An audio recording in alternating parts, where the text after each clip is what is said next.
Deux têtes fortes, deux visions assumées, une seule mission, comprendre.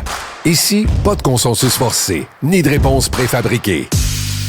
On questionne, on analyse, on propose. Rémi Villemure et Karima Brick confrontent l'actualité avec intelligence, caractère et conviction. Brick, Villemure, là où les débats d'idées prennent toute la place. Ah, on est déjà au mois d'août, lundi 3 août. Karima, Caroline, que ça va vite ça l'été. Ça va trop vite. Écoute, là, c'est incroyable. On dit que ça passe vite en bonne compagnie. Bien, manifestement, on est en bonne compagnie, toi et moi, avec les auditeurs cet été. Oui. Là, il y a eu quand même pas mal d'actions et ça continue aujourd'hui. D'ailleurs, ceux qui ont de l'action, c'est ceux qui sont en voyage, qui sont coincés à l'étranger depuis quelques jours, qui s'inquiètent. Là, il y a eu quand même des débouchés là-dessus. Là, la grève des agents de bord avec WestJet, entente de principe entre WestJet et le syndicat. Sauf qu'on le sait, là, quand il y a une entente comme ça, oui, c'est une bonne chose, mais ça peut prendre plusieurs heures, plusieurs jours pour rétablir vraiment toutes les connexions, les départs. Faut surveiller ça. Ensuite, tu sais, ça, en cours, des fois, on a des frais comme ça, là. Les frais d'hôtel, la nourriture, comment ça se passe. En tout cas, pas évident parce qu'il y a beaucoup de gens qui disent, là, je regardais en fait, ça c'était en fin de semaine, là, c'était hier, qui disaient on est laissé à nous-mêmes. Là, il y avait des personnes qui appelaient. Tu sais, quand tu es dans cette situation-là, tu es à l'étranger, tu veux rentrer chez vous. Ça va être terrible. C'est pas agréable. Là. Moi, ça m'est jamais arrivé. Puis, il y a du monde autour de moi qui ont comme la bad luck de coller sa peau. Ça leur arrive souvent de voir leur vol être annulé. On parle de 495 vols selon le site Flight Aware qui ont été annulés dimanche seulement. Donc, on le répète en entente de principe. Ça veut dire que progressivement, il va y avoir un retour des activités parce qu'en attendant d'entériner l'entente, on va quand même se remettre évidemment au travail. On espère que les gens vont pouvoir rentrer chez eux. Il y avait beaucoup de gens qui étaient durant les semaines de la construction. Ça se termine, là. C'est terminé. Oui. Aujourd'hui, les gens sont de retour. Peut-être pas tout le monde, effectivement. S'il y avait des gens qui étaient en voyage et qui n'ont pas pu revenir, sont encore là-bas. C'est pas des vacances. C'est plus des vacances là, quand t'es pas sûr quand est-ce que tu vas revenir puis tu as un budget à respecter. Puis là, ça te coûte de l'argent. T'es pas sûr si ça va être remboursé. Il est où le bonheur? Il est où? C'est le jeu de mots avec le mois d'août, ça. C'est le jeu de mots de la semaine. Ce sera le seul. Tu sais, des fois, tu commences une carrière puis tu l'arrêtes tout de suite. Fait que moi, ça s'arrête tout de suite. Il est où le bonheur? Salut ça, Rémi, bravo. Sage décision. Sage décision. Ça prend de l'humilité dans la vie. On n'est pas bon dans tout. Hein? On n'est pas bon dans tout. Moi, c'est pas là-dedans. Non, mais t'as raison. Puis peut-être juste un point, là. Tu sais, il y a ça de pas savoir, mais c'est surtout le manque d'information. À un moment donné, ça, c'est insupportable parce que ce qui gâche un peu la fête, si tu dis, OK, c'est une situation qui est hors de ton contrôle, bon, après, tu t'ajustes, mais c'est quand tu appelles, tu essaies d'avoir des informations, puis c'est le flou total. Ça, c'est vraiment infernal, c'est ce bout-là. Et il y a beaucoup de personnes, en tout cas, là, des vacanciers qui disaient, là, WestJet ne donne aucune information, les lignes sont bloquées, il n'y a même pas moyen d'appeler, le clavardage est fermé, on est laissé à nous-mêmes. Donc, bref, on va espérer que là, les lignes sont ouvertes maintenant, puis que les gens vont répondre, puis qu'ils vont aider leurs clients, parce que ça se fait juste pas, là. Tu sais, en situation d'urgence, tu ne peux pas laisser des voyageurs comme ça, sans réponse, sans rien du tout. Est-ce que tu es dépendante à ton téléphone, Karima? Dans quelques minutes, là, on va parler avec une psychologue de la dépendance au téléphone, puis surtout dans les contextes conjugaux, hein, même dans les familles, avant même de parler du couple, dans les familles, quand on arrive à la maison, tout le monde est sur son téléphone. Qu'est-ce que ça fait comme, qu'est-ce que ça a comme impact? Mais avant toute chose, es-tu dépendante à ça? Est-ce que tu es capable de contrôler ce bidule-là que je tiens dans mes mains, ce truc qui est pour moi un poison, là, à vrai dire? C'est un poison, une drogue. En fait, j'ai plutôt envie de te poser la question, qui ne l'est pas aujourd'hui? Mais combien d'heures tu passes par jour Je ne peux même pas y penser parce que, tu sais, maintenant... Tu sais que c'est calculé, hein? C'est quelque part. Oui, je sais. Ben, en fait, le téléphone est quelque part, pour moi, il est toujours ouvert, là. Quelque part, je veux toujours regarder parce que ça aussi, j'allais dire des formations professionnelles, c'est que, bon, peut-être que c'est un prétexte aussi, mais le téléphone, c'est devenu un ordinateur aussi. C'est devenu un téléphone, c'est devenu tout, là. Tu sais, t'as tout dans ton téléphone, donc t'as ta vie, tes réseaux sociaux, tes photos, c'est ton appareil photo, c'est ta géolocalisation. Si tu veux te déplacer, tu mets ça dans ton téléphone. OK, je m'en vais à telle place, je vais regarder ça. Donc, je sais pas, moi, ces applications, savoir la météo, c'est tout, ta revue de presse, tu vas regarder, moi je suis abonnée à je sais pas combien de journaux, donc je passe beaucoup trop de temps sur mon téléphone. Oui, je suis dépendante, j'arrive à décrocher de temps en temps. En fait, il faut que je me force à dire, la prochaine heure, je m'en vais courir, mettons, ou je m'en vais marcher, là, je ferme tout, et même des fois, je vais dire, je n'amène pas mon téléphone. Mais l'as-tu sur toi? en ce moment? Bien, exceptionnellement, là, je ne l'ai pas là. Mais oui, je l'ai parce que dans mon sac, on est rentré vite. Mais évidemment, j'ai mon téléphone, je vais l'avoir dans à peu près 30 secondes, Rémi. Parce évident. Que, écoute, tantôt, on checkera, là, mais sur nos téléphones, normalement, on a dans les paramètres le bien-être numérique, puis on peut voir combien d'heures par jour on passe là-dessus. Ah oui, c'est effrayant. Les gens qui nous écoutent, là, qui n'ont jamais fait cet exercice-là, ça pourrait vous faire tomber de votre chaise. Là. Il y a du monde qui passe 6, 7, 8 heures par jour sur leur téléphone. Ben, je suis sûre que nous, on est là-dedans. Non, moi, je suis à 3 heures à peu près. Okay. Je suis à 3 heures, mais moi, je le dis ouvertement, je suis quelqu'un de désagréable des fois. Je suis sur mon téléphone en public, puis les gens essaient de me parler, puis je suis sur mon téléphone.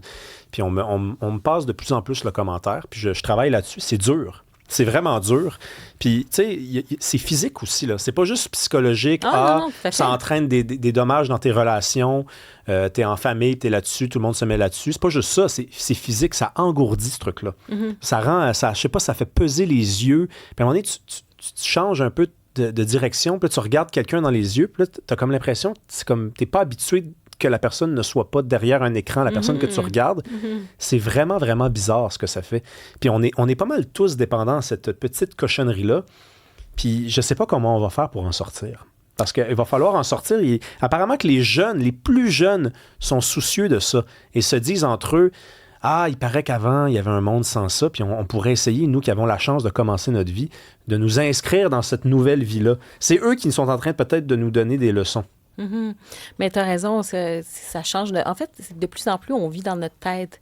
Moi, c'est ça qui me frappe avec les écrans. Tu sais, dans la vie réelle n'est plus... c'est comme si le stimulus de la vie réelle n'est pas suffisant, même si c'est beaucoup plus amusant, la vie réelle, quand tu y penses.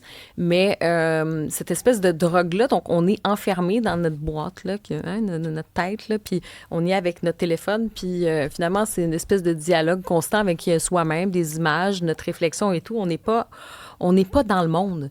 Tu sais, on est dans cette espèce d'espace virtuel, mais je suis d'accord avec toi. Puis, à un moment donné, tu as comme une saturation, là, tu sais. Puis même sur tes yeux, là, quand tu défiles, le scrolling qu'ils appellent, là, tu sais, rouler comme ça le téléphone tout le temps, il y a quelque chose qui, je sais pas, sur notre cerveau, il y a comme une fatigue mentale qui s'installe. Puis en même temps, j'imagine que c'est un peu l'équivalent des cigarettes à une époque. Tu sais, t'en fumes, plus t'en fumes, t'es dépendant, t'as besoin de ta dose. Là, c'est ta shot de dopamine ou je ne sais trop quoi. Tu as besoin de consulter tes messages, de réactualiser tes notifications et tout. C'est Pavlov.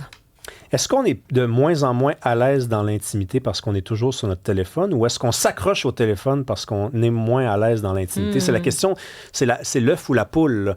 Moi, je sais pas, j'ai l'impression que des fois, il y a des belles conversations qu'on manque avec des gens. Moi, cette fin de semaine, il y a des gens de ma famille, du côté de mon père, que je vois 1 à 2 fois par année, qui étaient là au chalet, on passait du temps ensemble. Puis à un moment donné, j'ai réalisé, il y a eu un petit moment où on était tous sur nos téléphones. Puis je me dis, mais c'est incroyable, on se voit jamais. On s'écrit sur nos téléphones, on s'appelle avec nos téléphones, puis là, on a la chance de savoir. On est là, on est tous là en ce moment. Il y a quelque chose qui pourrait se passer, puis heureusement, on a passé 90% du temps à personne à se parler, mais il y a quand même ce moment-là. Est-ce qu'on s'échappe de quelque chose? Tu sais, dans le temps, il n'y en avait pas de téléphone, puis quand il y avait un malaise, mettons, il n'y avait rien à dire, qu'est-ce que les gens faisaient? Est-ce qu'ils disaient juste, bon, ben écoute, c'est ça qui est ça, puis bonne soirée, puis à demain? Ou le monde, il gardait le silence? J'ai pas eu la chance de vivre dans ce monde-là. Qu'est-ce que les gens faisaient? Parce qu'aujourd'hui, ce qu'on fait, c'est qu'on ressort le téléphone. T'es avec des amis, mettons, puis il y a un petit creux là, dans la discussion. Ça fait 1 heure, vous êtes ensemble, puis là, il se passe quelque chose. Il y a comme moins d'imagination qu'au début. Là, tout le monde sort son téléphone. Qu'est-ce que les gens faisaient avant? Ouais. Est-ce qu'ils l'admettaient que c'était terminé puis ils en avaient... C'est une bonne question. Je sais pas. Je pense qu'ils vivaient. Là. À un moment donné, tu avais des périodes un peu d'ennui, des périodes de sursaut, tout ça. Mais en fait, on est juste drogués. Moi, je pense qu'on est juste complètement drogués numériquement. Donc, les gens ont besoin de leur fixe. Puis, tu sais, au bout, là, après ça, c'est... Ta tolérance, c'est quoi? C'est-tu 15 minutes? Tu vas aller regarder ton téléphone? C'est-tu au bout d'1 heure? C'est-tu au bout, tu sais, c'est à l'heure du midi, à la fin de la journée ou aux 10 minutes? Donc, ton fixe, il est rendu où? Tu sais, c'est un peu ça. Moi, je pense qu'on est rendu à ce calcul-là de dépendance, là. On est tous des drogués numériques maintenant. Puis, oui, puis j'allais dire, même... Tu le vois dans des restaurants, tu sais, souvent, on se dit « Hey, voyons, ça n'a pas de sens. tu vois un couple dans un restaurant puis les deux sont sur leur téléphone. J'ai l'impression qu'il y a comme une extension de notre mémoire qui est rendue sur le téléphone. On va évoquer quelque chose. Là, on va dire, ah, tu te souviens-tu? Ah, d'ailleurs, je vais te montrer. Puis là, tu montres la photo de, je sais pas, un tel, une telle. Ah, il y a telle affaire. Ah, c'est quoi donc déjà? Là, tu vas aller faire ton Google ou je sais pas quoi, là, pour faire ta petite recherche. C'est devenu une espèce d'extension de notre cerveau. C'est ça qui est fou. Ah ouais, il y a beaucoup de commentaires qui rentrent. On a Jérôme qui nous dit, on sortait un jeu de cartes dans le temps, Rémi, un jeu de société. Nous le faisons encore d'ailleurs. Simon de Berthierville. Moi, j'ai 44 ans et je me souviens quand j'étais jeune, au party de Noël, personne n'avait plus rien à se dire. On buvait un peu d'alcool, puis on avait beaucoup de choses à se dire après. Il y a un auditeur de Terrebonne, c'est beau ça, il y avait des silences et des sourires. C'est vrai aujourd'hui, tu sais, si arrive... Non, mais des fois, moi, j'ai l'impression qu'on n'a plus rien à se dire. Puis là, mettons qu'on fait l'effort mutuellement de ne pas sortir le téléphone, il y a comme un malaise. Tu sais, c'est bon, ben écoute, mais comment le monde faisait avant? Parce que ça arrivait avant, ça arrivait tout le temps des malaises de la sorte comme ça. Moi, je pense que c'est juste le monde, il se le disait, là. OK, c'est beau, on a fait le tour. OK, c'est beau, bye. Hey, on sort. Puis on le prenait pas mal. Parce que c'était comme la nouvelle, c'était la façon de vivre, c'était la façon d'être. Y a-tu une limite que tu te donnes, toi? Moi, il y a une affaire que je me dis, quand je suis en train de commencer à le faire, j'arrête tout de suite, c'est le fameux scrolling.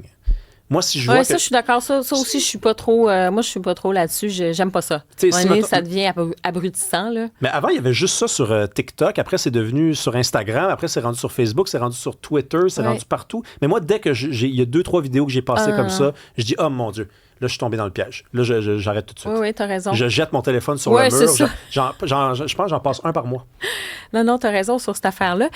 Mais on va en parler plus tard avec Rosemary Charret, donc, qui est psychologue. Et ça va être super intéressant parce que, tu sais, la télé dans la chambre à coucher, moi, je me souviens, c'était comme le débat disait, hey, non, tu mets jamais une télé dans la chambre à coucher, ça va être le pire tue l'amour dans un couple.